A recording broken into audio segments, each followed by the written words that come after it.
Once upon a time, I used to be a below average captain in the making.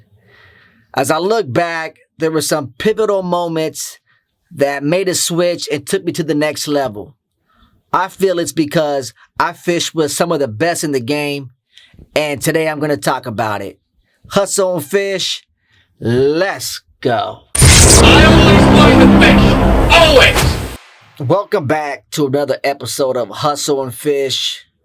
Today, I'm going to share my theory of how I got to where I'm at today, where I feel I could go fish this week and pull out a bluefin or two on my own strength. And as I reflect, I think it really came down to my network of people I know. Not so much the information that I could call and get. It's more of the pressure of knowing great fishermen. After every fishing trip, some way or one way or another, I get phone calls. And it's for the most part, it's all my mentors who call me. They want to know what's up, and I got to report. And then there's that other group of guys who are, I won't say they're beneath me, but they're coming up and they want to report as well. I didn't think about it till I started reflecting on this episode. Was when I'm out there fishing, I know some of the best in the game and they produce, okay? So with that being said, what do you think I'm going to do? Not produce? I feel like if I had a network of guys who weren't as fishy as they are, I wouldn't be as fishing as I am, because I wouldn't feel that top G pressure of they're catching fish, I should be catching fish. If the story was my guys weren't catching fish, maybe I wouldn't feel so compelled to produce. But because my guys, my friends are all-stars, I think it just raised me to that level. So to sum it up quick, if you got friends who don't catch fish, just cut them off. No, I'm just kidding. But I really feel that that's why I've gotten to where I'm at. I have a network of good guys that fish, and I communicate with them. And in the back of my mind, I know they're going to ask for reports. And you think I want to say nothing? I think I work on another level because those guys work on another level. And it just goes hand on hand. With that being said, I'm going to share my experience about fishing with one of the best in the game. Jonathan Nguyen, a.k.a. Grind Mentality. He knows the story. I know the story. And I'm going to share it with you guys, just kind of what happened when we got together a few years ago. And I got to see firsthand how the man works. Prior to that, we have fished together, but this was from a whole new lens, a whole new view of us going out fishing for big bluefin tuna. So I summed it up with 3 things that I took watching one of the best in the game, and I'm going to share them with you here today. Number 1 thing that I learned from Jonathan Nguyen is his confidence level. I mean, the man doesn't show any sign of lack of confidence, that's for sure. You know, he ain't the best planner and doesn't need to be, because his confidence level is through the roof. So important when you're out here chasing big bluefin tuna. Insecurities could kill you the same way we kill the bluefin. I was able to see Jonathan firsthand take the wheel in the tower and go after it. Go make it happen. And I'm a student. I'm watching this man like a hawk. I would say his attention to detail, amazing. His work ethic, amazing. To be more detailed is, the man just doesn't quit. He just doesn't stop, and he doesn't settle. Something is okay, he'll go investigate it.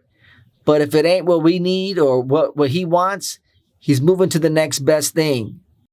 I remember he was the first one to tell me that these frozen flyers for the most part, got to be rigged perfect or the tuna will not bite them. I also been on trips with him when we had a frozen flyer out there that got blown up on. And in a typical situation, we would reel that in and put another one. But I also learned if one does get blown up on, say crushes a wing, let's just say like a wing gets crushed and we're on the gyros and we can see it look sloppy. What I saw him do is just work it. When I say work it, he had it just slapping, making all kinds of ruckus. He had a broken flyer just looking alive and crazy. And I seen it get bit.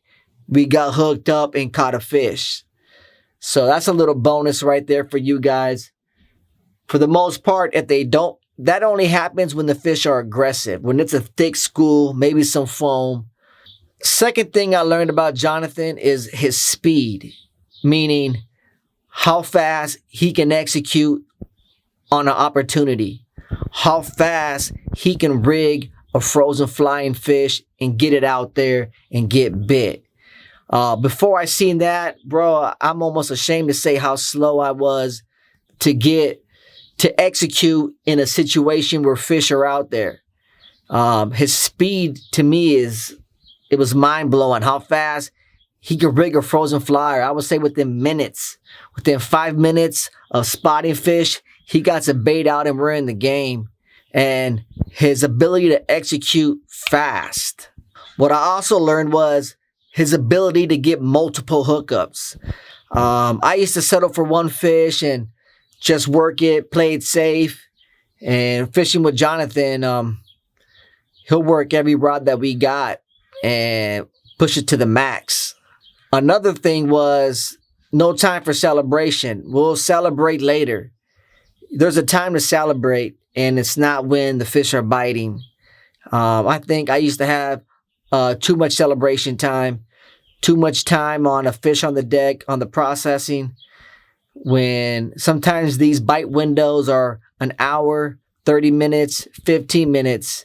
And I seen Jonathan just capitalize in situations with super fast speed. Now, number 3 is seeing is believing.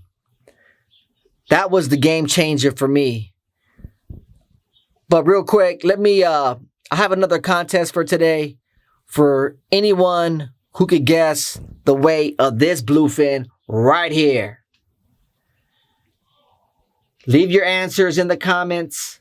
I'll find them and then I will find you.